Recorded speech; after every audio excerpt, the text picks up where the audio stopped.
Jouer dans les vagues ou simplement bronzer, les plages de la Côte d'Azur sont bien remplies depuis ce week-end du 14 juillet.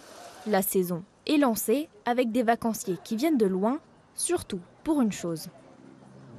On est venu exprès pour le soleil et la plage. Ce ne sont pas des choses qu'on a en Norvège. On est arrivé aujourd'hui. Donc oui, pour l'instant, tout ce qu'on a vu, c'était plutôt très joli. On s'est baladé un petit peu dans les sentiers, etc. J'aime bien me baigner et tout, habiter ici et tout, et manger au restaurant et être à la piscine. Regardez, vous avez la plus jolie table, la plus jolie vue. Des tables qui se font rares. Ce restaurant demande lieu à fiche complet à chaque service.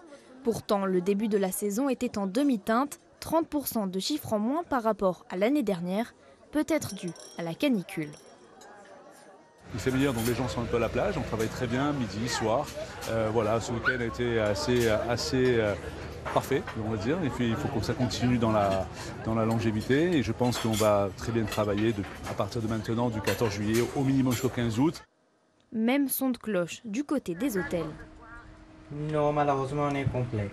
Je trouve que ça bien démarrer la saison un peu plus lentement que les autres années.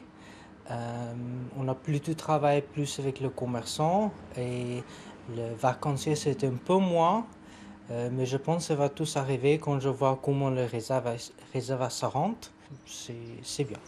Depuis 2022, le taux d'occupation dans l'hôtellerie n'est jamais descendu en dessous de 80% l'été dans les Alpes-Maritimes.